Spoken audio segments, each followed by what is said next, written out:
옆 사람하고 인사하시겠습니다. 악수도 하시면서 반갑습니다. 환영합니다. 잘 오셨습니다. 반갑습니다. 제가 어릴 때 학교 다닐 때만 하더라도요, 선생님이 이 3.1 기미 독립선언서를 외우라고 그렇게 숙제를 했던 적이 있습니다. 그래서 5등은 자의 조선의 독립국인과 조선인의 자주민임을 선언하노라. 차로서 세계만방에 고하야 인류평등의 대의를 극명하며 차로서 자손만대 고하야 민족 자손의 정권을 영육케 하노라 하면서 무슨 뜻인지도 모르고 그냥 암송하느라고 그렇게 밤을 지새웠던 기억이 납니다. 오늘은 3.1 운동 100주년 기념 한국교회 공동예배로 같은 본문을 가지고 말씀을 나누게 됐습니다. 벌써 100년이 됐네요. 1919년이니까 2019년 100년 됐습니다. 그런데 3.1 만세운동이 있고 난 이틀 후인 3월 3일 그날 밤에 이 교회에 우리 그리스도인들을 대상으로 이 독립단 통고문이라고 하는 비밀 문서가 다 전달이 됐습니다. 뭐 요즘처럼 카톡이나 SNS나 혹은 밴드에 올려놓으면 읽는 게 아니고요. 당시에는 다 육필로 적어서 그것을 밤중에 몰래 다 사람들을 통해 가지고 산길로 또 깜깜한 밤중에 이 집 저 집 전달을 해서 읽게 했던 것이죠. 그 3.1 독립단 통고문이라고 하는 것을 제가 잠시 읽어드리겠습니다. 거기 내용이 보면 이렇게 되어 있습니다. 우리 존경하고 고귀한 독립단 여러분이여, 어떤 일이든지 일본인을 모욕하지 말며 일본인에게 돌을 던지지 말며 일본인을 주먹으로 때리지 말라. 이는 야만인이 하는 바니 독립의 정신을 손상할 뿐이니 행여 각각 주의할지며, 신자는 매일 3차례 기도하며 일요일은 금식하고 매일 성경을 읽되 월요일은 이사야 10장을 읽고, 오늘 우리가 읽는 본문이죠. 월요일은 이사야 10장을 읽고 또 화요일은 예레미야 12장을 읽고 수요일은 신명기 28장을 읽고 목요일은 야고보서 5장을 읽고 금요일은 이사야서 59장을 읽고 토요일은 로마서 8장을 읽을지니라 그랬어요. 이게 독립단 통고문이라고 하는 것인데, 이게 꼭 우리가 듣기로는 구역장 통고문 같은 느낌이 들잖아요. 이 사실은 당시 기독교회가 얼마나 이 3.1운동에 앞장섰는가 하는 것을 보여주고 있습니다.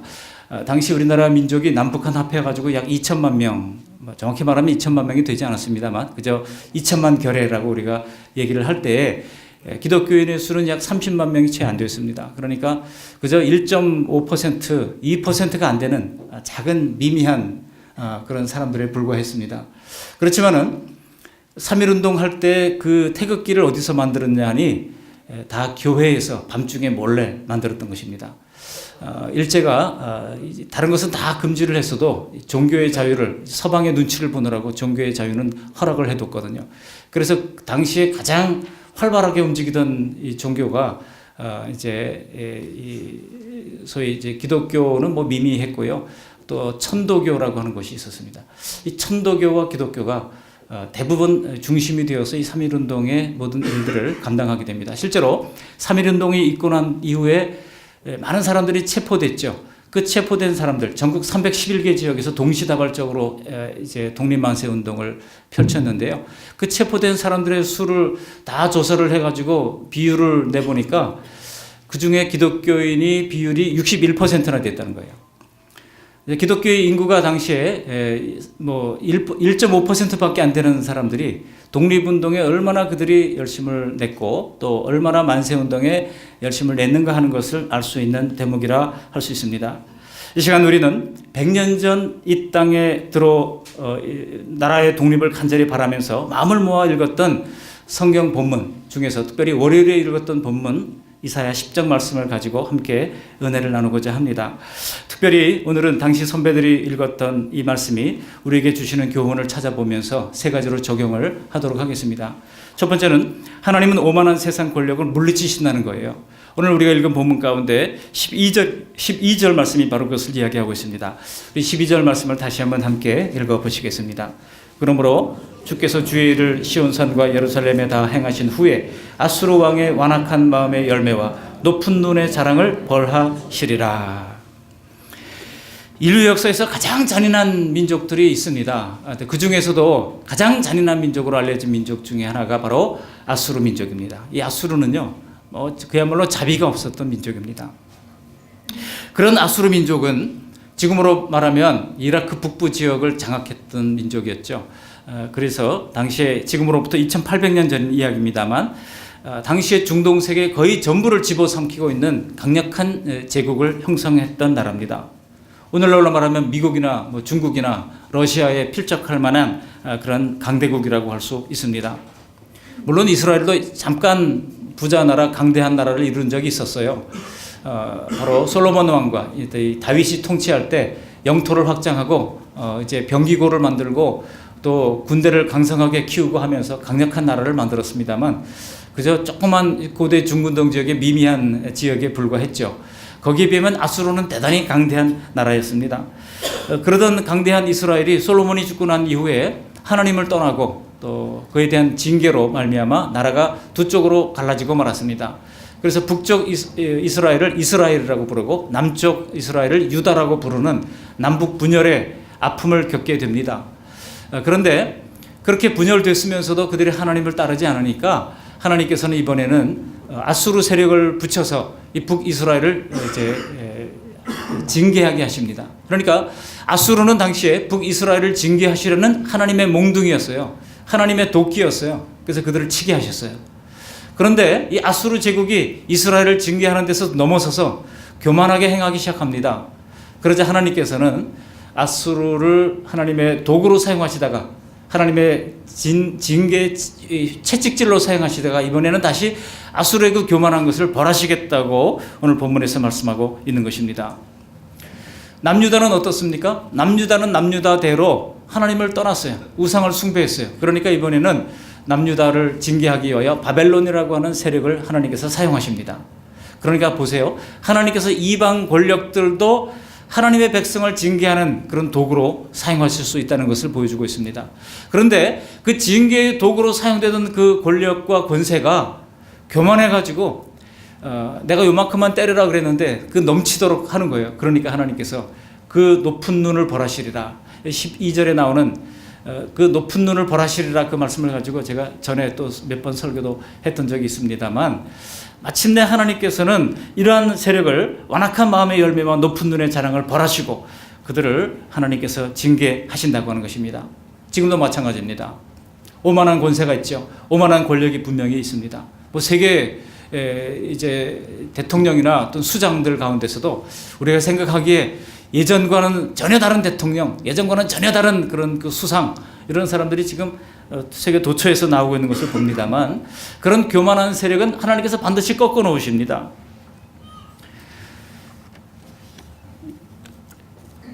여기 얼마나 교만했는가, 이 아수르가 얼마나 교만했는지를 성경 13절 14절 보시면 이렇게 소개를 하고 있죠. 같이 한번 읽어보시겠습니다. 13절 14절입니다. 그의 말에 나는 내 손의 힘과 내 지혜로 이 일을 행하였나니 나는 총명한 자라 열국의 경계선을 걷어치웠고 그들의 재물을 약탈하였으며 또 용감한 자처럼 위에 거주한 자들을 낮추었으며 내 손으로 열국의 재물을 얻은 것은 새 보금자를 얻은 것 같고 온 세계를 얻은 것은 내버리 나를 주운 같았으나 날개를 치거나 입을 벌리거나 지저귀는 것이 하나도 없었다 하는도다. 무슨 말입니까? 이 아수르 제국은 지금 열방을 쳐서 자신의 이제 속국으로 삼는 이런 식민지 정책을 이제 진행하고 있는데 아무런 거칠 것도 없고 저항할 것도 없을 정도로 강력하게 했다는 거예요. 이게 다 자기의 지혜로 했다는 겁니다. 스스로 지금 자랑을 하고 있는 겁니다. 요즘 아이들 말로 자뻑을 하고 있는 거예요. 그야말로. 그런데 여러분, 이 말을 읽었을 때 100년 전에 우리 선배들은 일본이 바로 이렇구나 이걸 즉각적으로 깨달았다는 것입니다. 일본이 바로 그랬다는 거예요. 일본이 얼마나 정말 식민 지배를 강력하게 했습니까? 인도네시아라고 하는 나라 아시죠? 영토가 해상도 영토니까요. 해상까지 포함하면 미국과 맞먹는 방대한 영토를 가지고 있는 나라가 인도네시아입니다. 인구는 미국보다 훨씬 더 많고 이런 나라입니다만 그 인도네시아가요 300년 네덜란드의 통치를 받았어요. 300년 네덜란드 통치를 받을 때 아무런 문제가 없었어요. 오히려 고마워했어요. 근데 3년 일본 통치를 받았어요. 일본 통치를 3년 받는 동안 그들의 모든 그 재산을 다 수탈당하고 말았던 그런 아픈 역사가 있습니다. 우리나라도 역사 기록을 보면 일본이 우리나라 금광의 99%를 다 가지고 왔어요. 그리고 우리나라 동광에 나오는 모든 이 제품의 98%를 전부 다 실어갔어요. 우리나라 쌀의 약 89%를 전부 다 가져갔어요. 저희 어머님이 이야기하시더라고요. 일본 놈들이 오기만 하면 이제 집에 있는 녹그릇을 전부 다 아궁이 속에 숨겼다고 얘기하더라고요. 아궁이 속에 숨겨가지고 재로 덮어놓고 그랬다는 겁니다. 왜냐하면 그렇게 녹그릇이며 이런 것들을 전부 다 전쟁 물자로 가져간다고 해서 다 긁어 모아 갔던 것입니다. 수탈하게 갔던 것입니다. 뿐만 아니라 산에 나무가 남아나지 않았는데 이제 기름이 없으니까 송진을 뭐 어떻게 정제를 해가지고 기름으로 쓴다고 소나무에 멀쩡한 나무에 전부 다 흠집을 내가지고 송진을 다 채취해 가면서 산에 나무들이 다 죽어가는 그런 그 일들이 일어나게 됐던 겁니다. 그러니까 우리나라는 정말 일본과 가까이 있으면서 일본의 군수물자 역할을 하면서 정말 피폐해질 대로 피폐해질 수밖에 없는 그런 나라가 되고 말았던 것입니다. 처참하죠. 그런데 그 모든 것이 하나님 보시기에는 아무것도 아니었다는 거예요. 그러니까 여러분 이 말씀을 읽으면서 우리 당시에 100년 전에 신앙의 선배들이 얼마나 큰 위로와 용기를 가졌겠습니까? 일본이 지금 날뛰어도 하나님이 그 높은 눈을 벌하신다. 하나님이 반드시 이 악한 세력을 물리치신다. 그들이 생각을 했던 것입니다. 오늘 본문 성경의 내용도 마찬가지예요. 아수르 제국이 아무리 강력하다 할지라도 마침내 하나님께서 그들을 물리치신다고 하는 것을 이사야 선지자가 말씀으로 기록으로 남긴 것입니다. 정말 이 말씀 그대로 이루어졌죠. 바벨로니아 세력이 그 옆에 조그만 나라로 이렇게 성장하기 시작했습니다. 그러다가 이 바벨로니아가 바벨론 제국을 선언하고 엠파이어 오브 바벨론 그러면서 이 바벨론 제국이 커지고 커지다가 나중에는 이 아수르를 삼켜버립니다. 그래서 아수르를 완전히 하나님께서 이 바벨론 제국의 노예가 되게 함으로써 물리치신다고 하는 약속을 지켜냈던 것입니다. 크고 힘 있는 나라는 동서고금을 막론하고 약한 나라들을 억압하고 억제하는 경우들이 많습니다. 재산을 빼앗고 사람들을 노예로 삼습니다. 그러면서 마치 자기들이 하나님이나 된 것처럼 으스댑니다. 그러나 그 모든 나라들은 하나님 보시기에 전부 다 오늘날 여기 본문에 나와 있는 아수르와 같은 겁니다. 오늘날 이렇게 하나님을 떠나 교만한 그런 나라들이 분명히 있죠. 그런 나라들도 하나님의 눈으로 볼 때는 전부 다 이 아수르와 같은 그런 존재들에 불과하다라고 하는 것입니다. 천지를 창조하시고 역사를 주관하시는 하나님은 이런 교만하고 악을 행하는 나라를 그냥 내버려 둔 적이 없습니다.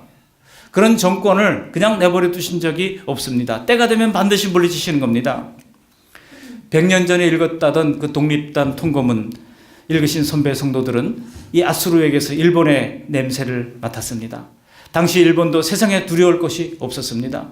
스스로 최고의 민족으로 여겼습니다. 다른 나라를 침략하면서 온갖 악행을 다 저질렀습니다. 뿐만 아니라 천황을 신격화하면서 신사참배를 강요했습니다. 인도네시아 같은 나라는요, 300년 네덜란드 통치를 받을 때는 아무런 문제가 없었는데 3년 일본의 통치를 받으면서 누가 죽고 우리 할아버지가 죽고 하면서 그런 얘기를 합니다. 극악했던 그 3년의 치가 떨리는 일본의 통치를 그들이 기억하고 있다는 것이죠. 이러한 그들의 모습은 하나님을 거역하는 것이었고 하나님 앞에 참으로 교만한 모습이었습니다. 그 결과 그들은 하나님의 징계와 심판으로 처절한 패배와 수치를 당할 수밖에 없었다는 것입니다. 그래서 1945년 8월 15일 천황이 떨리는 목소리로 라디오에서 이제 일본 망했다고 하는 것을 선포하지 않았습니까?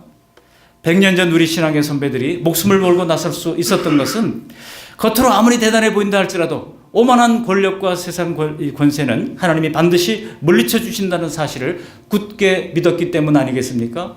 그렇기 때문에 그들이 총칼로 무정한 그런 일본 일경 앞에 담대히 나가서 대한독립만세를 외칠 수 있었던 것입니다. 여러분, 그 어떤 세상 권력도 강대국이라 할지라도 하나님을 이기지는 못합니다. 자기들이 마치 하나님이나 된 듯이 오만하면 하나님께서 그 세력을 반드시 무너뜨린다는 사실을 우리도 기억할 수 있기를 바랍니다. 3월절 100주년에 우리는 바로 이런 하나님을 기억해야 할 것입니다. 한번 따라 하시겠습니다. 하나님은 교만하고 악한 권력을 반드시 물리치신다. 시작. 하나님은 교만하고 악한 권력을 반드시 물리치신다. 믿습니까? 아멘. 이 사실을 신뢰하는 우리 모두가 되시기를 바랍니다. 두 번째로 오늘 본문의 적용은요, 하나님의 백성은 오직 하나님만을 의지한다는 것입니다. 20절 말씀을 우리 같이 한번 읽어보시겠습니다. 20절. 그날에 이스라엘의 남은 자와 야곱 족속에 피난한 자들이 다시는 자기를 친자를 의지하지 아니하고 이스라엘의 거룩하신 이 여호와를 진실하게 의지하리니. 그날에 하나님의 통치가 임하는 그날입니다. 그날에 이스라엘에 남은 자가 있다는 거예요. 다 어그러지고 다 타협해버리는 것 같았지만 여전히 남은 자가 있을 수 있다는 것입니다. 사실 엘리야 시대도 이미 그랬잖아요. 엘리야가 다 바알에게 무릎 꿇고 그래서 나만 남았습니다 하고 광야에 가서 로뎀나무 아래 머리를 쳐박고 죽기를 구했잖아요. 여러분 로뎀나무가 뭐 멋있는 나무인 줄 알았어요. 성경에 있으니까. 또 어디 보니까 카페도 로뎀나무라고 하는 카페도 있더라고요. 로뎀나무 성경에 있는 말은 굉장히 아름다운 나무인 것처럼 생각했는데 제가 현장에 가보니까요. 정말 하품나는 나무예요. 볼품없는 나무예요. 그 기껏해 커봤자 한 2m 정도밖에 안 커요. 사람의 키보다 전부 대부분 낮아요. 그 그늘에 얼마나 되겠습니까? 거기에 이 뜨거운 열사 속에서 거기라도 그늘이밖에 거기밖에 없으니까 거기에 코를 쳐박고 이제 죽기를 구하는 엘리야에게 하나님께서 뭐라고 말씀하십니까? 아직도 바알에게 무릎 꿇지 않은 자가 몇 명이나 있다고요? 7,000명이나 있다라고 하면서 그에게 용기를 주시는 것을 볼 수가 있습니다. 지금 하나님의 교회가 이렇게 세상으로부터 질타를 받고 또 어그러지고 타협하고 다 변절된 것 같아도 지금도 하나님께서는 이 남은 자들을 통하여 하나님의 구원을 이루어 가시는 줄 믿습니다. 지금도 하나님의 말씀을 지키고 경건하게 하나님을 따르기를 소망하는 그런 기도하는 백성, 하나님의 진실한 백성들이 도처에 남아있기 때문에 하나님은 그들에게 귀를 기울이시고 그들의 음성을 들으시고 하나님께서 그들을 반드시 세워주시는 것입니다. 이스라엘도 마찬가지예요. 다 타락한 것 같았는데 남은 자들이 있다는 것입니다. 그들은 하나님께로 돌아온다고 말씀하고 있는 것입니다. 그들은 하나님만을 의지한다고 말씀하고 있는 것입니다. 여러분, 그들이 하나님을 의지한다고 하는 것은 무엇입니까? 만약 우리가 하나님을 진실되게 의지하지 않는다면 이런 논리적으로 이런 이야기가 가능합니다. 우리가 하나님을 진실하게 의지하지 아니하고 사람을 의지하고 돈을 의지하고 어떤 세력 있는 권세자들을 의지한다 그러면 그 사람은 엄밀하게 말하면 하나님의 사람이 아니라고 얘기할 수 있어요. 하나님의 사람은, 진정한 하나님의 사람은 오직 하나님만을 의지한다라고 하는 것입니다. 73년 전에 하나님은 이 한반도에서 일본 세력을 물리쳐 주셨습니다. 그 덕택에 우리는 나라를 되찾았습니다. 그래서 적어도 우리 그리스도인들만큼은 이 거룩하신 하나님 여호와께서 우리 배달 민족의 거룩하신 하나님이기도 하다는 사실을 깨달아 알았던 것입니다. 그렇게 이 땅에 해방을 주신 하나님이 우리 한국의 그리스도인들에게 기대하고 원하시는 바가 무엇이겠습니까? 옛날 사람들처럼 강대국이나 세상 권력이나 세상의 어떤 돈이나 이런 것에 기대지 말라고 하나님께서 말씀하시는 것입니다. 오직 하나님께 기대는 것이, 하나님만 의지하는 것이 우리가 살 길이고 하나님만 의지하는 것이 우리가 나갈 길임을 주님께서 밝혀주고 있는 것입니다. 믿습니까? 우리가 살 길은 오직 하나님을 의지하는 길밖에 없습니다. 지금도요, 정치권이 지금 뭐 미국에 손을 대야 된다, 중국을 무시해서는 안 된다 하면서 외교관들을 중심으로 그렇게 자꾸 논리를 펼치려고 하는 사람들이 있습니다. 아니요, 미국도 아니고 중국도 아니고 우리가 살 길은 오직 하나님밖에 없다고 하는 사실을 우리는 기억해야 할 것입니다. 이 시간 하나님은 우리에게 이렇게 물으십니다. 한국의 그리스도인들이여, 해방을 선물로 베풀어 주지 않았느냐? 나라를 잃은 다음에 너희 자신을 돌아보기는 했느냐? 나라를 잃은 다음에 혹시 하나님을 거스른 적이 없었느냐? 주님께서는 우리에게 엄중히 물으십니다. 내가 너희를 일제 사슬에서 벗어나게 한 뒤로 오늘에 이르기까지 과연 너희는 나를 거스르지는 않았는지 돌아보고 회개할 것은 회개하라고 하나님께서 말씀하고 있는 것입니다. 그리스도인들이 하나님 앞에 잘못한 것이 여러분 과연 없겠습니까? 나라와 결의가 남북으로 갈라졌습니다. 동서로 찢어졌습니다. 계층별로, 세대별로, 또 남녀, 성별로, 교회는 교단별로 나누어졌습니다. 사실 우리 장로교회도 하나님 앞에 책망받을 것이 한두 가지가 아닙니다. 우리 합동 측 매일 장자교단이라고 우리 이 예장 합동 측 자랑했지만 우리 예당 합동 측은요 분열의 원죄가 있습니다. 우리 예장 합동 측만 하더라도요 예장 합동 성경 합동 보수 합동 진리 하면서 합동 악기파 합동 무악기파 하면서 무려 42개의 교단으로 갈라져 나갔습니다. 그런가 하면 통합 측은요 신사참배의 원죄가 있습니다. 우리가 하나님 앞에 다 이렇게 어그러지고 모난 모습, 부족한 모습이 투성이었다는 것입니다. 우리가 그런 모습들을 하나님 앞에 엎드려 회개하고 다시 한번 사죄의 은총을 받아야 할 것입니다. 물론 해방 이전을 우리가 두고 말하자면 해방 이전에는 정말 내가 살기 위해서 그랬어요. 그렇게 얘기하는 사람도 있었을 것입니다. 여러분 신사참배가 뭐 이단 세력이 한국 기독교 신사참배했다고 그러는데 그때 신사참배하지 않은 사람이 누가 있었습니까? 그래도 기독교가 제일 나중에 신사참배했어요. 또 장로교회가 그 중에서도 제일 나중에 했어요. 그 중에 우리 합동 측은 신사참배 때문에 교단을 갈라버렸어요. 신사참배하는 사람들과 같이 할 수 없다 그래가지고 1938년 총회에서 신사참배했던 그런 사람들을 내쳤습니다. 그들이 나가서 통합측이 된 거고 또 남은 사람들이 합동측이 된 겁니다. 우리는 그런 자랑스러운 역사를 가지고 있습니다. 또 신사참배를 거부하다가 그 회의를 하라고 하면서 일본 순경들이 교회 예배당 안에 들어서 총칼을 들고 앞에서 기다리고 있는데 말이죠. 그 앞에 사회 보는 목사님들이 잘못하면 이제 감옥 갈 판이에요. 그런 속에서 다 다른 데는 이미 다 넘어갔고 뭐 감리교, 뭐 순복교는 그때 있지도 않았고요. 다 넘어갔어요. 그럴 때 그래도 우리 장로교회가 마지막까지 버텼다는 것은 그나마 그래도 위안거리가 되는 것이라고 할 수가 있습니다. 그런데 여러분 해방 이후에 어떻게 됐습니까? 해방 이후 세월이 흐르면서 날이 갈수록 교회와 그리스도인들이 점점 더 부끄러운 모습이 드러나기 시작했습니다. 그것으로 우리는 하나님의 또 다른 징계를 받게 되는데 그것이 바로 6.25 전쟁이라고 하는 가슴 아픈 징계를 받게 된 것입니다. 그러나 하나님께서 이제 6.25 전쟁도 멈춰 주시고 평화와 번영의 시대를 열어주셨습니다. 그 이후에 한국교회가 어떻게 됐습니까? 하나님께서 우리에게 맡기신 사명을 다하기보다는 물신에 젖어가지고 또 이제 권세에 젖어가지고 사람들이 권력을 쫓고 물신을 쫓는 이 일들을 자행하는 가운데 하나님께서 탄식하는 그런 교회가 되어버리고 말지는 않았습니까? 김성호 씨가 쓴 한국 기독교 흑역사라는 책을 살펴봤습니다. 제가 뭐 다 동의하는 건 아닙니다만 그 책에 보니까 한국 기독교의 이 아픈 과거로 여러 가지를 얘기하고 있는 가운데 신사참배 원죄, 또 침략 전쟁을 지원한 것, 그리고 친일파 청산을 하지 못한 것, 민간인 학살에 가담한 것, 부정선교에 협력한 것, 물신주의, 그리고 무리한 기독교 이런 것들을 꼽았습니다. 참으로 아픈 지적이 아닐 수 없습니다. 그런데 여러분 이제로도 정신 차리면 됩니다. 기독교회는 나라의 흥망성쇠를 주장하시는 하나님께로 돌아가야 합니다. 눈에 보이는 세상의 손을 의지하기보다는 눈에 보이지 않으나 모든 이 생사화복을 주장하시고 흥망성쇠를 주장하시는 하나님의 능력을 진실하게 의지할 때에 하나님께서 새로운 희망의 길을 열어주실 것입니다.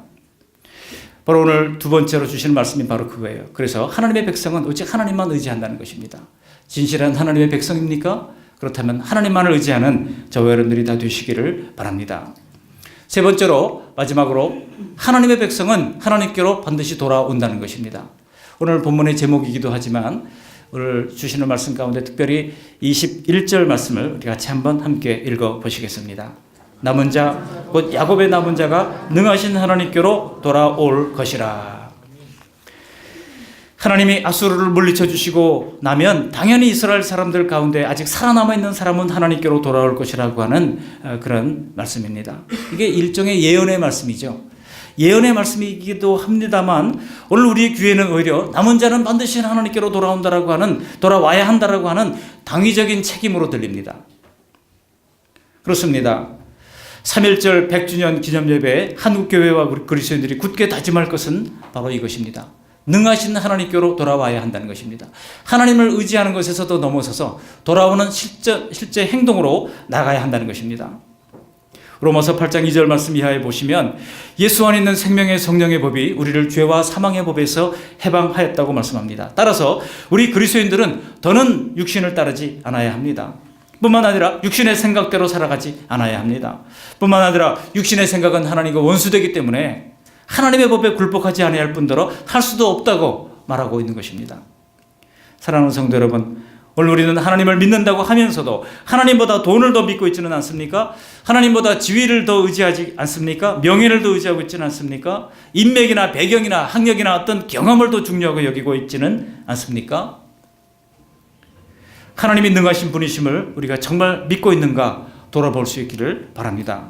우리는 능하신 하나님께로 돌아가야 합니다. 어떻게 돌아갑니까? 하나님보다 더 신뢰하고 따랐던 모든 것들을 다 내려놓는 것입니다. 입술로만 하나님을 따른다고 존경하고 마음은 멀었던 곳에서 돌이켜서 회개해야 하는 것입니다. 그렇게 주님 앞으로 돌아가는 그런 사람들에게 하나님께서 통치자가 되어주시고 우리의 앞날과 미래를 열어주시고 보호자가 되어주실 것입니다.